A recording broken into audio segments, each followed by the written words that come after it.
You know, it's always important to grow smart, and to grow smart, folks have a scorebook they want to show you. Actually, some people call it a scorecard, you know, but Scott Wolf is here from Grow Smart, Rhode Island, and he says there are some good things, some tangible things happening here in the state of Rhode Island that will help growth the smart way, and he wants to point them out. So I said, come on and point them out, and so we shall do that. How's everybody? Good? I didn't get this in the rundown tonight. By the way, thank you for tuning into my State of Mind. 3 nights, or 3 times a night, I should say, 7:30, 11:30 on IRI TV and Fox Providence at midnight now. The pools are closed in the city of Providence again. And for those of you who've followed me at all on radio and television, you know that goes right up my wazoo in a perpendicular way, and I will focus on that tomorrow a little bit on the radio on WPR between noon and 3. Some report that the pools got cloudy due to heavy rains. That was the spokesperson's statement from the city of Providence. Well, there's some word out there that perhaps they were painted poorly and the chipping paint has caused the cloudiness. Anyway, it's still close to 90 degrees this week, and the kids in the city don't have their pools. Oh, but that's okay. They'll be bused to the indoor pools. And where's Mayor Lorza? In Guatemala. So that's a pre-rundown commentary. Let me go to the rundown. Quick move on Steve there behind the camera. Yeah, this is just so funny. I wanted to make note. The continuing saga of Cranston and the mayor there and the state police report caused me to make a little point here. Here's the headline on WPRO.com. Alan Fung, the mayor, was on radio yesterday with the John DePietro program, and you know, he just is, he's just kind of kidding me. He was trying to explain how he regrouped with Captain Antonucci. You know the guy, Stephen Antonucci, who's the head of the police union, and the guy who made the ticket gate thing happen, you know, where they peppered all the districts, the 2 districts, so the councilman who voted no on the police contract with parking tickets. You know, he started talking about his family first, how things were going. Then, next you know, it evolved into you know, he wanted to come back. He felt really bad what was going on with the entire department, willing to take responsibility. And then that's when I said, look, I'll try to get you back. Well, that came up a little quicker than I expected, but as I was saying, the story goes that Captain Antonucci is, you know, to be fired, according to the state police interim leadership and all of that, and they made a deal with the mayor that while they were assessing the city that he wouldn't make any personnel moves. But he tells the WPR radio audience yesterday which is that he bumped into him one day and kind of, you know, had this feeling that they ought to make amends, completely contrary to the deals that he had made, the proper deals that he had made to bring some protocol back to the department. He denies that he's got a political problem with Mr. Antonucci. He denies that they've got a long-term friendship. But look at this photo that's rolling around Twitter. These 2 guys were tight, and Alan Fung acted unorthodoxly, is that a word? And completely out of protocol, and he's still trying to get away with this idea that what he did was settle for the best interest of the taxpayers. Do not believe it, and I once again encourage you to read the police reports, and you'll get a full understanding about the whole thing. All right, let's move on. This is something you've got to read as well. I'm giving you a lot of reading tonight. Headline, WPRI.com, the Providence firefighter schedule is different than the rest of the country. Jorge Elorza, the mayor there, has been trying to make this move from 3 platoons, I should say from 4 platoons to 3 platoons, and did. He's still going to end up in arbitration and possibly court over this whole thing.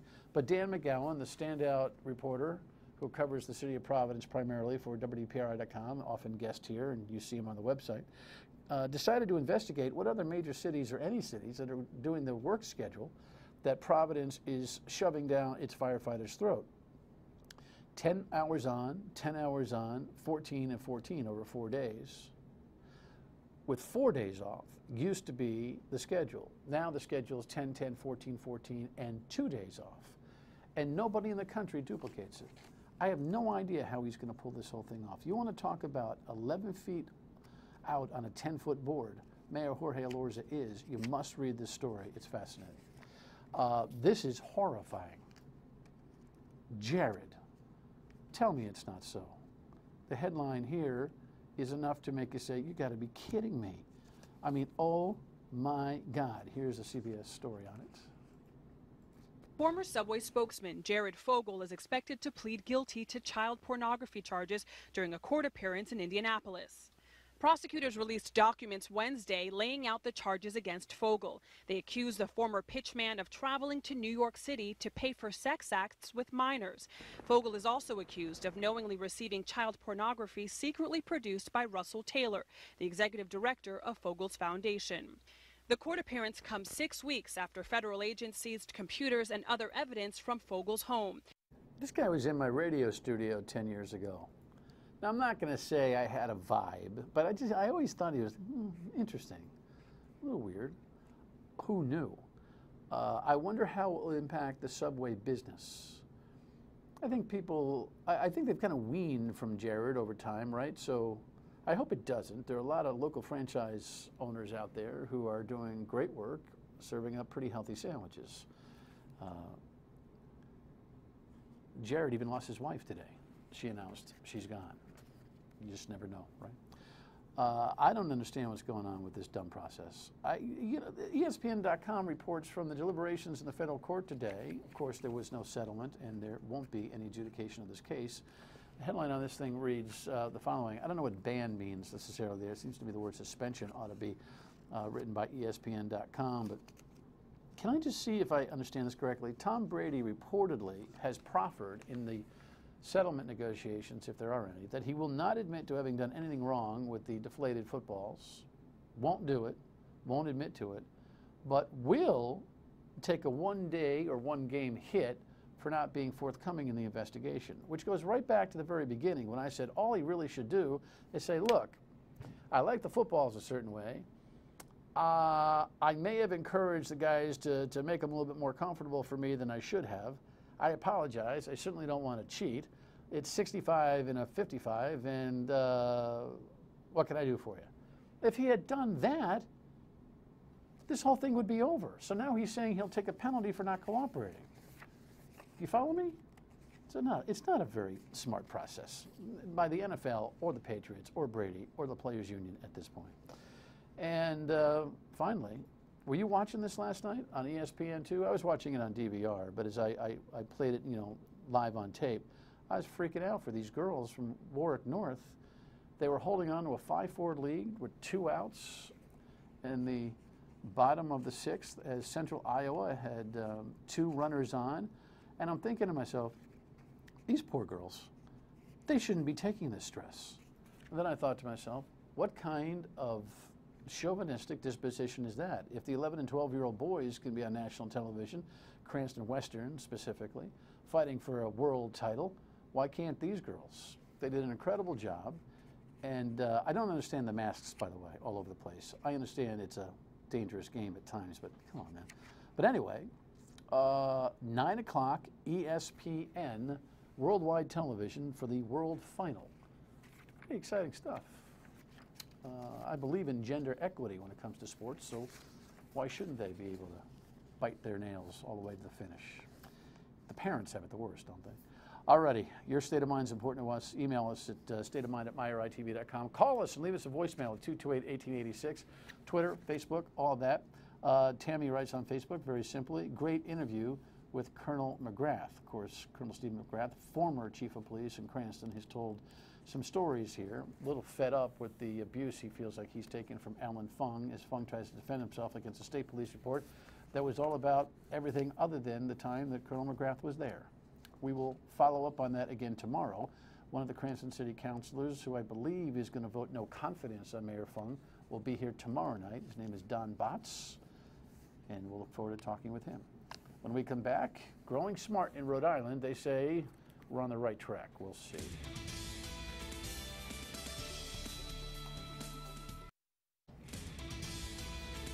So only the wonks in the middle of the summer write reports on how the legislature did, wrapping up just a month or so ago. But you need the wonks from the left, from the right, from the middle.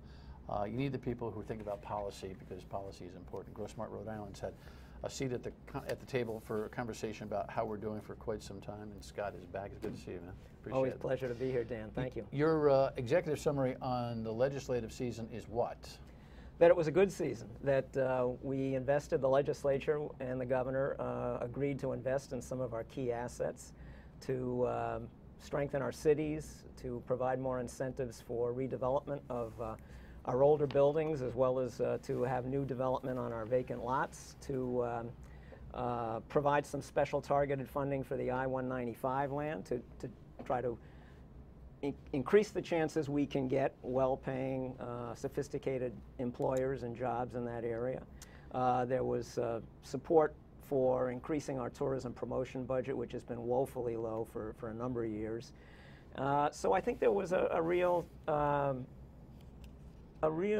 effort to start to identify and capitalize on our assets, and that's something Growth Smart's been calling for a long time. Well, I know the governor is not a supporter of a one big solution. She thinks it's, my words, kind of nibbling here and there.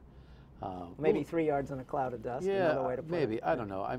I'm still waiting to have a new reason to say, hey, look at what the state has done. You know, the tax stabilization programs. The funny thing is, I don't quarrel with any of the moves that she's made. I just don't know that they are substantial enough. You think they are to really get this ball rolling? I think if they're implemented effectively and coherently in an integrated fashion, and that's where groups like ours come in, to be a constructive both cooperator with the administration and a watchdog, and to suggest how some of these incentives are used in other places so that we get the most out of them. But I do think that it's very much a take charge, can-do attitude that I'm seeing from the governor and to a fair extent from the legislature. And this wolf is not an ostrich, by the way. I know that there are still serious problems and underemployment in Rhode Island, but even on the unemployment rate, we've gone from about 12% at the nadir of the recession to less than 6%. Certainly there's a lot of underemployed who aren't counted in those stats. I recognize that. But we're no longer the doormat of the country when it comes to unemployment. But we've been, and we're actually got 11 states that are worse than us. Understood. I mean, I realize that's not a reason to bring out the champagne. But I would suggest that we've been drafting on the national economic improvement more than really taking control of our own economic destiny. I think we're starting to take control of it, though, and that's with these programs. With these programs and with actions the voters took late last year, when they resoundingly passed some significant investments in the state's assets. They passed funding to provide renovations for a lot of our arts and cultural facilities around the state, many of which are in urban and town centers, the places where we think growth makes the most sense. They passed a bond to provide funding for new transit hubs, to have a more seamless integration of commuter rail and bus service. They passed funding for the state to finance through some state government funds cleanup of our many contaminated sites that are often known as brownfields. So these are nitty-gritty, they're not necessarily sexy things, but they're all part of building a stronger foundation and playing to our strengths, and I think that's what we really need to do in Rhode Island. All right, there's some key initiatives that are, part of the Raimondo and General Assembly approved plans here. Let's talk about the I-95 redevelopment fund for a second. It's really an undetermined amount of money. $25 million. We know the amount, but we don't really know we don't necessarily know what the use is going to be. So there's $25 million set aside to help whoever wants to develop that land. Of course, the albatross in the room, or the elephant at least right now, is the stadium deal. Yeah, right? Potentially. That's good. Where do you stand on that? Well, we haven't taken a formal position, but we have expressed, and I would continue to express, skepticism about the stadium. Is that the wisest and best use for that very valuable land? And certainly we're very concerned about having fairly scarce economic development subsidy money being used for the stadium, potentially at the expense of life care complex that's been, a healthcare life sciences complex that's being discussed. Are you worried that this 25 mil could end up being part of the subsidy? Stadium? No. There's explicit language in the law that has been passed that says it will not be used for that purpose. So that's good. But there's only a limited pool of funds, obviously, that the state and the city have to devote to economic development, and I would not want to see any significant sum of money go to subsidizing a stadium when there are more when there are other opportunities that I think will yield stronger economic results. The governor, I think, is very lukewarm on the stadium. Yeah. But it seems to me that she's in the business of trading that deal. The speaker seemingly wants the stadium very much for the truck tolls. And whether we have a special session coming up here in the fall is still to be determined. Yeah. The Senate president's got her, her situation at a joint in terms of how this whole thing has gone, and so who knows if they'll come back. Right. The Senate passed a truck toll program that Raimondo wanted, the House didn't. Right, and that we support. You support that? The Senate version. Not to say that it's perfect and that we'd be open to some changes, but we think it's a good plan. Well, I'm freaking out of that truck toll thing. I don't know why anybody doesn't see that there are ways to bypass the state in terms of the interstate and intrastate is different. The interstate travel. And if they don't crack their nut, we're going to have 17 gantries up that will be absolutely technologically ready to just switch over to the automobile in this state. I am very concerned that this is going to hit or miss, rather, a target, and they'll make it up by tolling the living daylights out of everybody here. You don't worry about that? Not very much, in part because we have been told we can't toll automobiles. Now I realize everything is fluid and things can change. Who told us what? The feds, the U.S. Department of Transportation. Well, the feds told us we couldn't toll highways. Right, so interstate what we're doing highways. is we're calling overpasses bridges, naming them bridges, and tolling. Well, if there's a will to get out of to beat the system, state to federal, I guess there seems to be a way here. Well, but I think what's happened is most of the local trucks that do local delivery have been exempted now from the tolling plan. Once they got their act together on what they were trying to say. Yeah, and I think that was good. That was a good change, and maybe there should have been more advanced consultation, so there wouldn't have had to been all the brouhaha. Wasn't there about computation, contemplating those local trucks? So now that they're out, they've had to redo the math on the whole thing. I'm not so sure they're going to crack their nut. That's my worry. But what's the alternative? The alternative is to raise the gas tax dramatically. And put us further out of sync with our neighbors, particularly Massachusetts, which already has a lower gas tax. At least with this approach, while it's not nirvana, it is putting the biggest burden on the folks who are doing the most damage to our roads and our bridges. I'm told that trucks do damage. I mean, they use the roads. I mean, this notion that they're violators. Well, but they're imposing a cost, a significant cost on the roads, and it's more important for them as commercial vehicles than somebody like me driving not commercially to have good roads and bridges. I'll bet you a beer, God willing, that we're here a few years from now. We're talking about, now we didn't quite make the nut, but you're good on that. When we come back, there's some other initiatives the Raimondo administration has that Grow Smart thinks work. Stay with us. We'll talk about them.